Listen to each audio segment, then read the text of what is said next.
오늘 우리에게 주시는 하나님의 말씀은 느헤미야서 12장 1절에서 21절까지의 말씀입니다.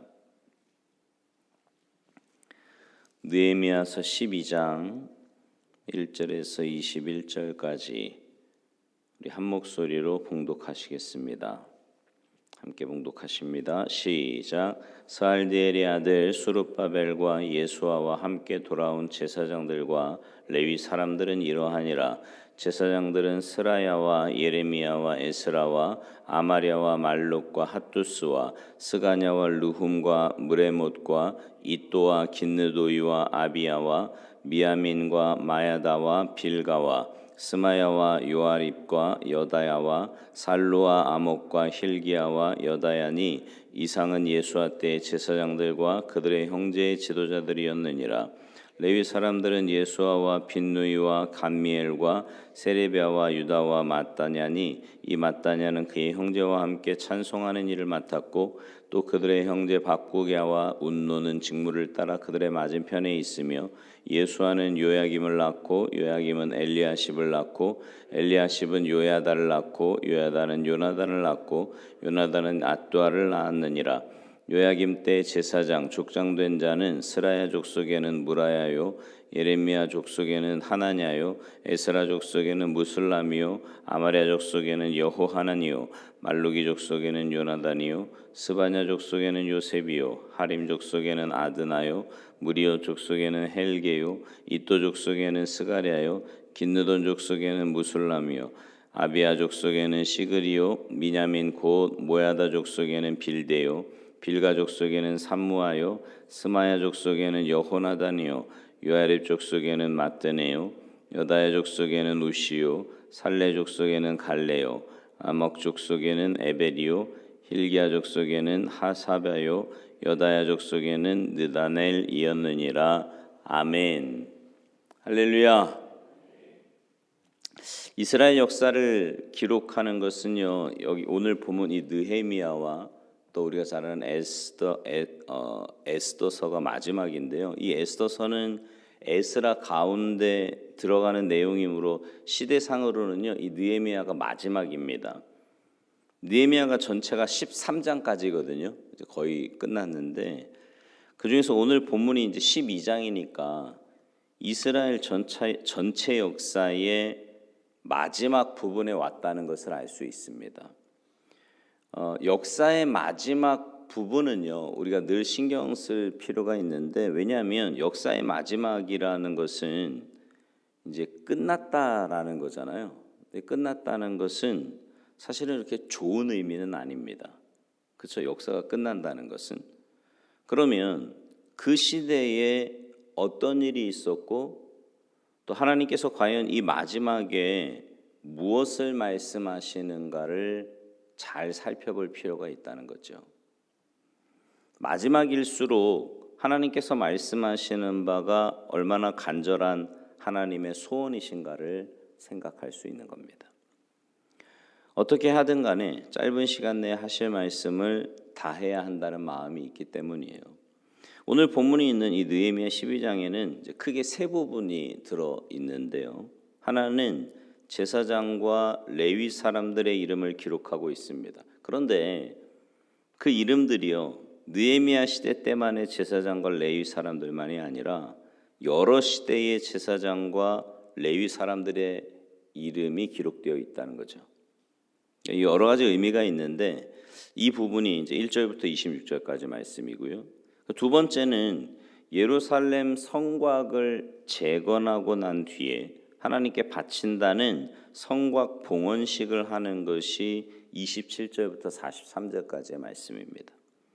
그리고 마지막 세 번째는 성전을 지키는 제사장과 레위 사람들은 세상적인 수입이 없기 때문에 예배드리는 사람들, 하나님을 아버지라 부르는 사람들이 그들을 공개합니다. 일반 교인들이 헌금한 돈으로 교회 일을 하는 사람들의 생업을 유지시키는 것이라고 말할 수 있는데요. 44절에서 47절 말씀이에요. 법에 제사장들과 레위인들을 위해서 바쳐야 할 것들을 바치는 광경을 보여주고 있습니다. 그 중에서 이제 많은 부분이 할애된 게 첫 번째 말씀드린 여러 시대 제사장들과 레위 사람들의 이름을 기록한 겁니다. 여러분, 왜 하나님께서 느헤미야 12장에서 그 당시뿐만 아니라 여러 시대의 제사장들과 레위 사람들의 이름을 기록하셨을까요? 나라에 필요한 사람들이 여러 사람이 있겠지만 하나님의 주된 관심은 성전입니다. 하나님께 예배드리는 거죠. 출애굽기에서나요, 민수기에서도 전쟁을 위해서 12지파를 모두 진을 배치하셨지만 가장 지면을 많이 할애하신 것은 레위 사람들에 대한 거였거든요. 이거는요, 레위 사람들이 귀하다 이런 의미가 아니고요, 하나님께 예배드리는 것이 무엇보다 귀하다는 걸 보여주시는 거예요. 그리고 인생에서 광야에서의 승리는 하나님께서 주시는 것이지 무기가 많고 군사가 많아서 승리하는 것이 아니라는 겁니다. 가장 귀중한 것은 하나님과 어떤 관계를 가지고 있느냐, 이게 제일 중요하다는 거죠. 여기에 가장 중심되는 사람들이 제사장들과 레위 사람들이었으므로 이들의 이름들을 기록하셨는데 여러 시대 사람들의 이름을 기록하셨어요.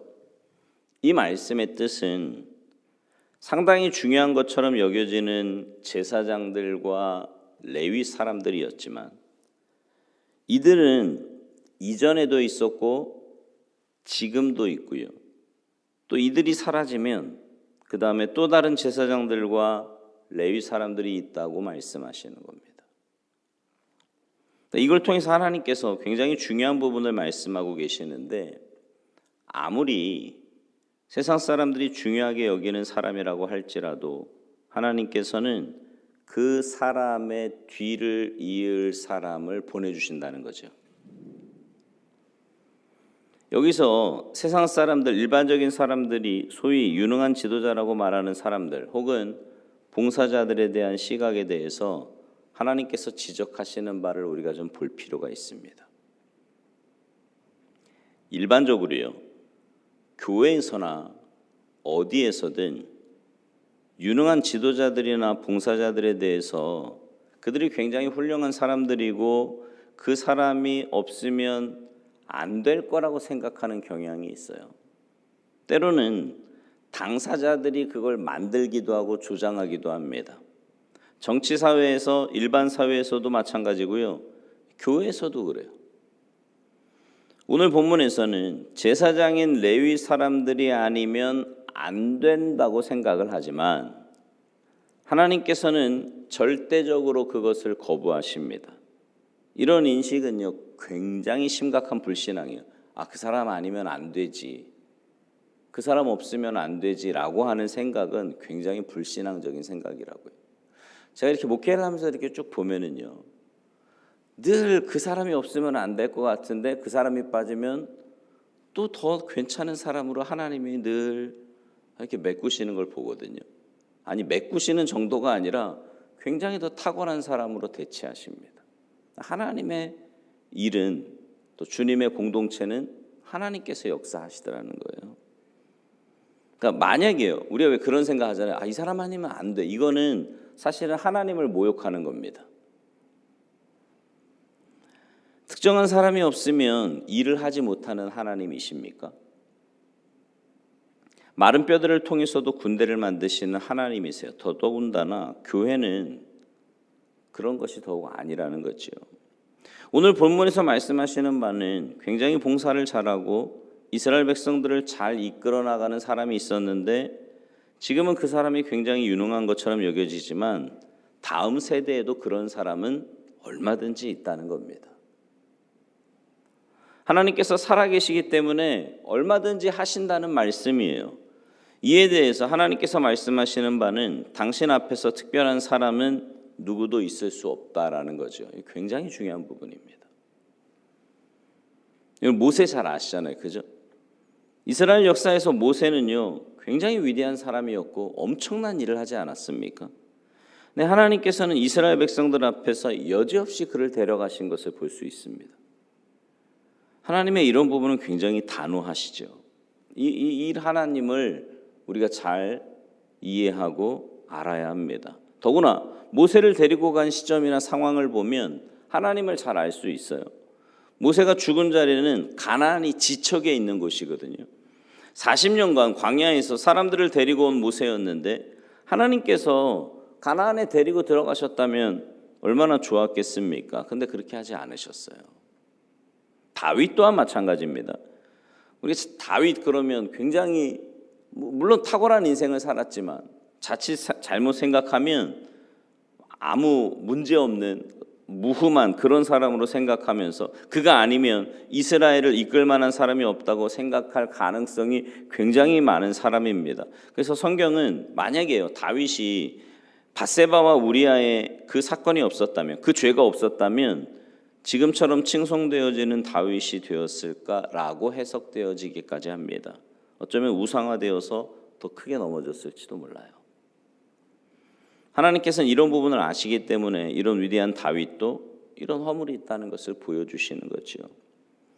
오늘 말씀한 이 세 가지 중에서 첫 번째 전체적인 부분은 하나님의 위대한 지도자나 하나님의 종, 봉사자들은 하나님께서 그에게 일할 수 있는 열심을 주셨고 능력을 주셨기 때문이라는 거예요. 그러니까 그 사람이 탁월한 게 아니라 어떤 분이 이런 이야기 하시더라고요. 주님의 일은요, 주님의 일은 사람의 조건이나 환경이나 아니면 그 사람의 탁월 이게 아니라 하나님이 그 사람을 쓰고자 하시면 그 일에 맞는 능력과 조건과 여건을 허락해 주신다는 거예요. 무슨 말인지 이해되시죠? 그러니까 하나님 앞에 쓰임 받는 사람이 되면, 다시 말해서 하나님과의 올바른 관계를 통해 이 일에 이 사람이 정말 적합하다라고 생각을 하시면 하나님이 거기에 맞는 여건도 허락해 주시고 건강도 허락해 주시고 물질도 허락해 주시고 여러 가지 조건들을 허락해 주신다라는 거죠. 그러니까 어떤 사람의 조건이나 이게 중요한 게 아니고요. 하나님과 어떤 관계가 되느냐가 굉장히 중요한 거라는 거죠. 전적으로 동의합니다. 저는 그 말에.